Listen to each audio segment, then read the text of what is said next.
Good afternoon, WICR. You are now listening to Off the Bounce. I am Kevin Walsh. Alongside me, as always, David and Johnny. How we doing, boys? How we doing, boys? Doing good. How about you guys? Good. Now we're going to get into these NBA playoffs. I know we've all been waiting for this.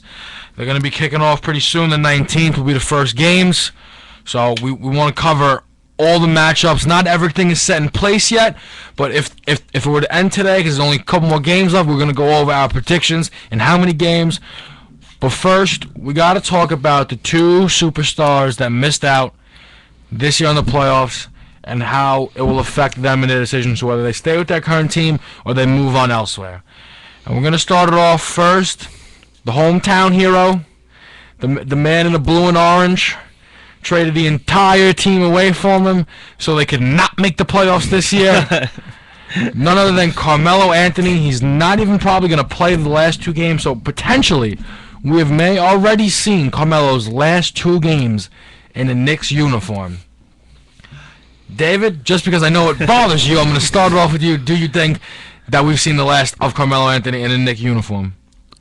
There have been conflicting reports saying that he's been asking former players what it's like to play for Tom Thibodeau, which really concerns me. I think it should. That makes me excited.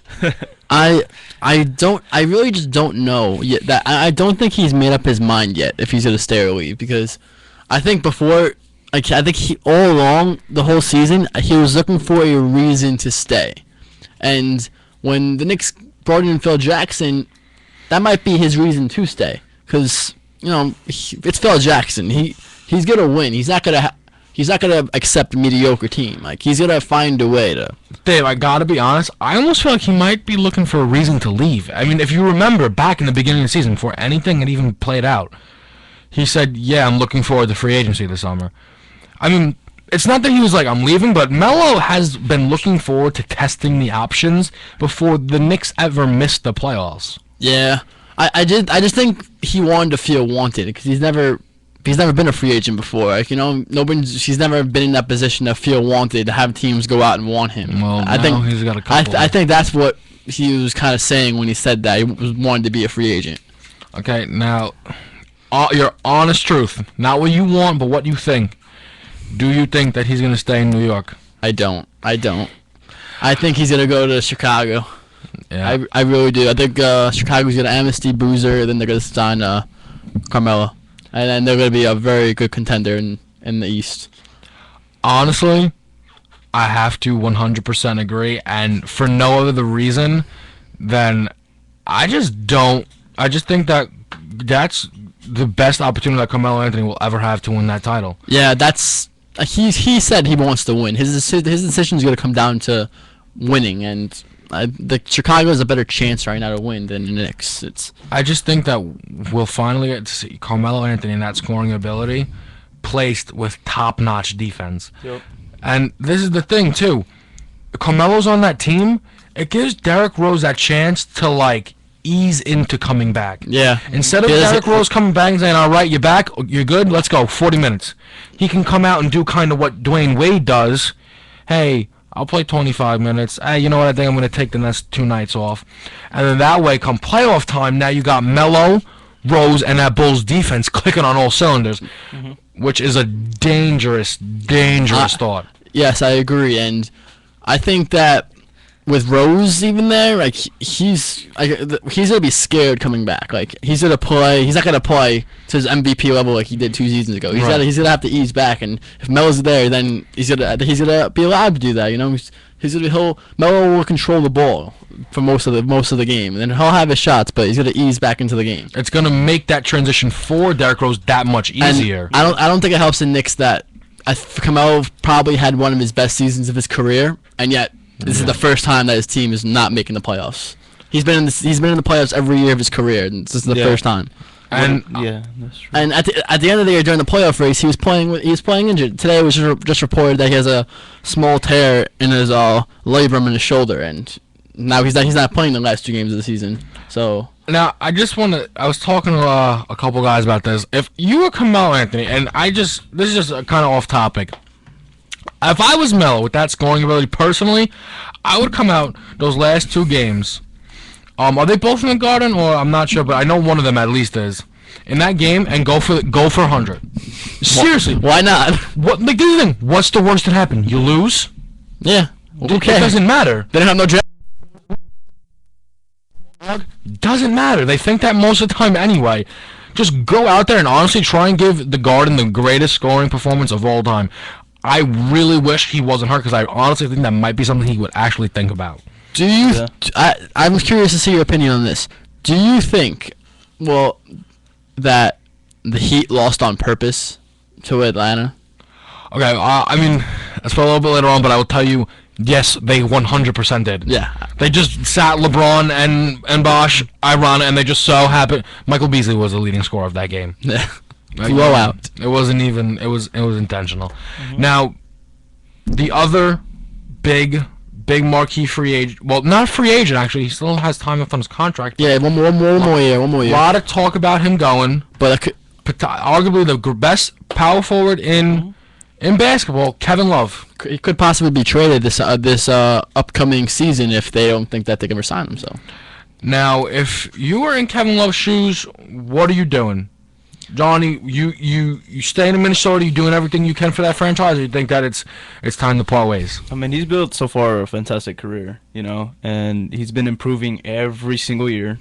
You know, when he was a rookie, he was pretty big, and now he's just slim, and he became faster, and his shooting ability has just been spectacular. I really do see him leaving the Timberwolves, and I would love to see him with the Lakers. I mean, just because, you know, he's from LA, and, you know, he's done things for UCLA. You know, obviously he didn't bring the national championship, but he's done a lot, you know. And I think he just fits more with the Lakers, and him being on the power forward spot, I mean, that's just gonna just help the Lakers rebuild. And who knows, maybe Kobe might get another chance for a ring. We don't know. It's all about this off season, or, you know, because Kobe's contract is already gonna come up, you know. And without a doubt, think that Kevin Love needs to say goodbye to Minnesota and go to Los Angeles. To me, it's a no-brainer. Here's the thing. LeBron left Cleveland. He's the bad guy. Why? Hometown. Yeah. Melo leaves New York. Bad guy. Why? Hometown. Yeah. Kevin Love leaves Minnesota. He's going to his hometown. Yeah. You will be welcomed with open arms in Los Angeles. Kobe Bryant can play with elite big men. Pau Gasol is probably on his way out. And not only are you going to play with Kobe, you're going to get a top 5 pick? Yeah, see, that's what I'm saying. Like, the Lakers are already built. You know, they're in the situation to rebuild. So what they need to do is the GM just needs to be straight-minded, you know, and just get everything under control. Because if once that messed up, everything, that's going to happen what happened to Cleveland, you know? They're not going to get great picks, and then it's just going to end up being Kobe just doing everything by himself. And then Kobe's just not going to have a great end of his career. And you know? and you really want to think about, like, the potential people that they can get at that top 5 pick if they do already have Kevin Love. Talking about a guy like Marcus Smart. Now you have your point guard and big man of the future. It's going to make that exit of Kobe Bryant a lot easier. They'll be and honestly, you bring in Marcus Smart, a guy that has an attitude and, you know, sometimes character issues. Put him under Kobe Bryant's wing, and I bet you that those will go away real quick. But I mean, what about the Knicks, huh? I mean, he would be the face of that franchise if he went there honestly, during that time. I don't think I really don't see him going to the Knicks. No, because they can probably match him up with another superstar of like a Wimby Rondo, and that. You know, what would you rather? Where would you rather go if you were him? Still the Lakers? Without a doubt, it's hometown. It's Kobe Bryant. This is the thing. You're talking about a kid that grew up in Los Angeles, so without a doubt, he's watching those Lakers. Probably games. loves Kobe Bryant too. You know what I mean? What if he's a Clippers fan? You don't know. Yeah. Sam Cassell, the favorite player. Okay. I'm not even going to touch on it. That's just ridiculous. That just actually bothered me, David. Jesus. The Clippers. Come on, Sam Cassell, Corey Maggette. There's not a single person in Los Angeles that was a Clipper fan until the Clippers got Blake Griffin. Yeah, definitely. Okay. But that's that would definitely put the Lakers back on the map. It really would. I Yeah. think that's gotta be the move. I think that Then has send- to it will be the move. It will. Send Kobe out on a nice championship. And now, just want to picture the NBA. The possibility of now you have the Lakers back stronger than ever with a Kevin Love, Kobe Bryant tandem. The Bulls now with Derrick Rose and Carmelo tandem. Who knows what's going to happen to Miami if they're all going to opt in, if they're all opting out, if they're going to be able to grab someone. This is the thing. I think Miami's gonna be on the decline during this because, like, Dwayne Wade is only getting what he's 30. He's 32 and his knees are like 40. Now, I'm going to say something here because it's possible. Unlikely, but possible. What if the Heat, the big three, the Heatles, come together and say, hey, we'll take some less money. We want another guy. And they call him up. Number 7, Carmelo, come on down to Miami. Oh. I think everyone Well, they should. can't make those phone calls anymore. I think Yeah. David Stern made that rule. So. I think everyone should just sit out the year and let Miami play against. Because it'll be unfair. Yeah. It'll be unreal. And Carmelo Anthony would be the second most hated person on the planet. I think that I think that they would hate him more. No, actually, they would hate LeBron because they'd all blame him. Yeah. The LeBron, there's no passing him, but Carmelo will be right there. He'll be right there on the top 2. Wow. And I think Carmelo has a bigger ego. I think he wants to beat them. I don't think he wants to join them. He doesn't want the easy way, you know. It's just like what Jordan said when the big three happened. He was the one that came out and said, "I was always the one that wanted to beat those guys. I would never have joined Magic and." All right, Bird," but this is what this is why I hate that statement. Michael Jordan just compared him, Larry Bird, and Magic Johnson to Dwayne Wade and Chris Bosh and LeBron James. That's ridiculous because at the time of the joining, all right, so if you were to compare them, then I guess LeBron would be Jordan. So you're telling me now that Dwayne Wade was Magic Johnson while No. Dwayne Wade was on the decline of his career. Magic Johnson at that time was 5-time Jesus champion. with a basketball, and then you're telling me the most insulting statement of all time that Chris Bosh is comparable I think to Larry. Chris Bosh is the worst max contract in the league. They don't have a max contract because they all had to take less money. Well, you know, yeah. The worst superstar. The worst superstar. You're on a roll, That's David. get in that money. Like that statement when it's just stupid. It's just Jordan. It was just Jordan getting his name back in the headlines. Honestly, Jordan loves to talk about how much he doesn't think LeBron James is And- good for the simple reason that no one has had a better opportunity to surpass Jordan as the greatest player of all time than LeBron James. Not saying he has. Don't jump No, down my but throat. you know what? He's going to, and the reason is because He's got a lot of, he's got- no. You can't make that statement yet. He's No, got a but lot of work wait. to do. You've never seen a 6'8" player besides Magic Johnson being at 6'10", able to pass, but not as a great shooter as LeBron James, not as a great driver as LeBron James. And LeBron James is such an unselfish player. Like that's why a lot of people hate him because he's so good. Haters get hate because people don't have something that they don't have, so they want to hate off LeBron because I've never seen a player, as much as he's a rival to the Bulls, besides that, I'm not hopping on the bandwagon, but LeBron James is a great player, and don't get me wrong, he's gonna pass Michael Jordan. He might not get the same average because Michael Jordan averaged 30 points per game as the end of his career. LeBron James is standing at 27, 28 points.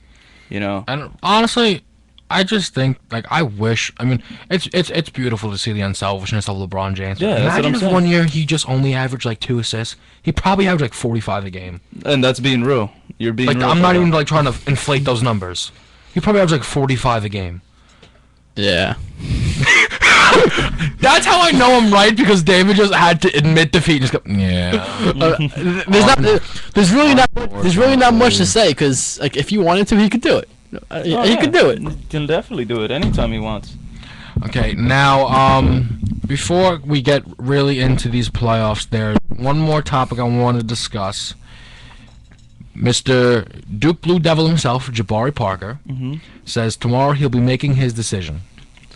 If you are Parker, with the draft class that's coming in, with the fact that you didn't win a single game in the NCAA tournament, the fact that you've been winning your whole life, but also the fact that you're pretty much guaranteed to go top 3, do you stay or do you go? I think he's going to stay. I really do. I think it would be better for him. He would get better. He's a guaranteed number 1 pick next year. He would come in as the Wiggins. Oh, he's definitely number 1 pick. Definitely number 1 pick. He was no doubt about it. He would be the number 1 pick next year. No matter if he had maybe slightly off year, which I don't think he would. He's definitely the number 1 pick, and that's why I think. And the team coming in is a very good draft class. Yeah. They would have a very good team, and they would make the big run in the tournament. I think they'd be the favorites. I really think it'd be best for him to stay. Yeah. John, what do you think? I completely agree. You know, and you brought that up last week too, Kevin. And this year it's not gonna be a shocker. Next year he has to do it. He has no option. He has to take the title. Yeah. And I think it's best for him to stay because he's in the same boat as Grant Hill. Grant Hill, believe it or not, actually took the title, and then he ended up staying for I think another 2 years. Yeah. But Jabari Parker, I mean, he'll just learn so much from Coach K. I mean, Coach K has coached a lot of great players. And if you look at the teams that he would be drafted to, he's not really going into a great situation. The Sixers, your favorite team, Kevin. I know, Sixers. but I hate the Bucks way more than 76ers. Because I still will never send. Do you know that at the beginning of the season? Okay, there's a difference, right? 76ers came in and said, "Hey, listen, we're gonna be terrible. Okay, we're sorry, but we're going for wins. We're gonna have a lot of picks. You're gonna be along." The Bucks, they re-signed Larry Sanders. They got OJ Mayo. They were trying to make the playoffs and did the worst. How? well, but this is even worse. How? The Philadelphia 76ers are 1-34. Not in games, not including against the Celtics. 1-34, and they don't since January 22nd, and they don't even have a record in the NBA. That's 1-34. the Bucks, man. The Bucks need What are they honestly doing? picks 1 through 5 to make the 8th seed in the East next year. I just Possibly. Maybe. Possibly. in the East, in this East we're talking about. Oh man. Now actually that reminds me. I gotta talk about it because I've been bringing it up like week after week, and it bothers me to no end. The Phoenix Suns were officially knocked out of the playoffs yesterday. The 9th seed. It was a good game yesterday. It was a good game. Okay. It was. Yeah. They would be the 5th seed in the East. They'd be a game out of the 3rd seed. And guess what? Not in the playoffs. I really. But we talked about this previous weeks back. My mind has really changed on this. That now that you've seen it, I really think they should change the overall playoff format and just go a top 16 teams, and then they do like what the college basketball does, a Sweet 16, and then just seed them like that. Well, here's the Such thing, a good though. idea. If they do that, because this is the thing. Just though, forget about the conferences. That's the thing. They Yeah, they can keep the conferences in regards to name, but everyone has to play everyone equal. You can't have the Heat playing the 76ers 4 times a year and the Spurs only playing twice. They said that if that was to happen, they would have everyone play. I think about 3 times each.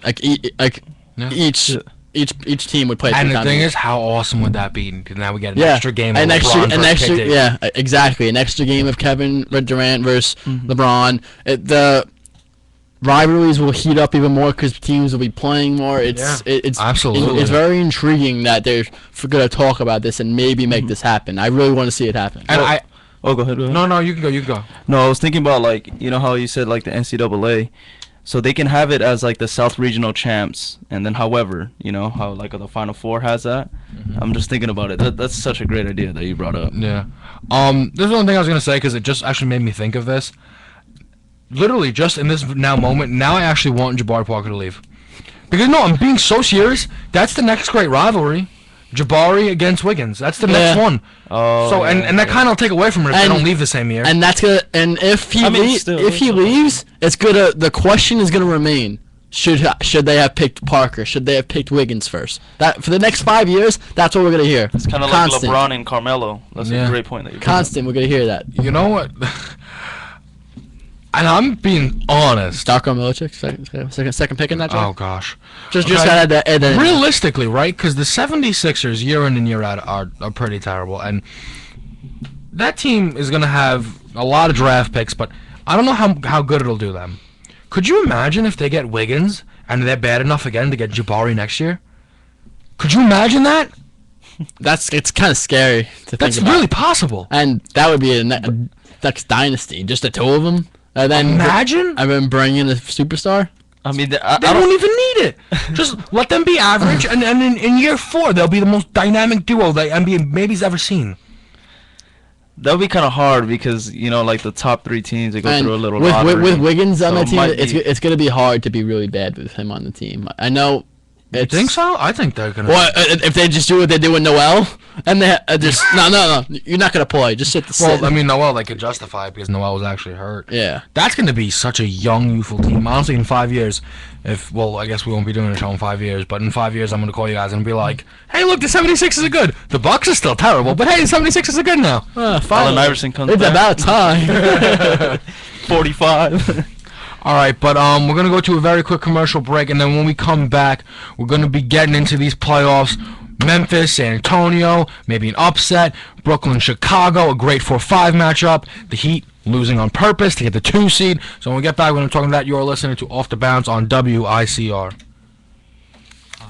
Yo, we should bring up. Do you think